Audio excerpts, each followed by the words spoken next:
Hello everyone, আসসালামু আলাইকুম। আজকে হচ্ছে ঈদ, সবাইকে জানাই ঈদের অনেক অনেক শুভেচ্ছা, ঈদ মোবারক। তো সকাল সকাল উঠে হাজব্যান্ড দেখো চলে গেল নামাজ পড়তে, আর আমি চলে এলাম একটু রেডি হতে, হালকা একটু রেডি হলাম। তারপর চলে গেলাম কিচেন রুমে, আর যেহেতু নামাজ শেষ খেয়ে নিলাম একটা খেজুর, আর তার সাথে খেয়ে নিলাম এক গ্লাস জল। এরপর আমি পায়েসটা বসিয়ে দিলাম। আর ঈদ হচ্ছে পায়েস হবে না সেটা হতে পারে বলো? ঈদ মানে তো পায়েস, আর পায়েসের মধ্যে হচ্ছে কমন যেটা সেটা হচ্ছে সিমাই। আর আমার কিন্তু সিমাই থেকে বেশি লাচ্ছা খেতে ভালো লাগে। তো সিমাই লাচ্ছা বানিয়ে নিয়ে আমি চলে গেলাম ঘুগনি বানাতে। এদিকে দেখো আমি সব কিছু রাতে করে রেখেছিলাম, আর এদিকে আমার হাজব্যান্ড চলে এসেছে, তোকে পায়েসটা বেড়ে দিলাম। তো চলো এবার পায়েসটা আমরা খেয়ে নিই।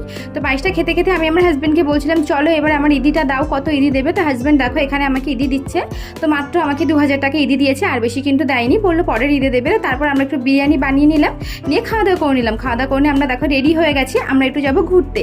আর আমরা কিন্তু ঘুরতে গিয়ে ভীষণ মজা করেছি। কোথায় ঘুরতে গেছি, কী কী দেখেছি সেটা দেখার জন্য আমার চ্যানেলটিকে সাবস্ক্রাইব করে রেখো, আর আমার বড় ভ্লগটি দেখে নিও। তো চলো আজকের মতো এটুকুই, টাটা।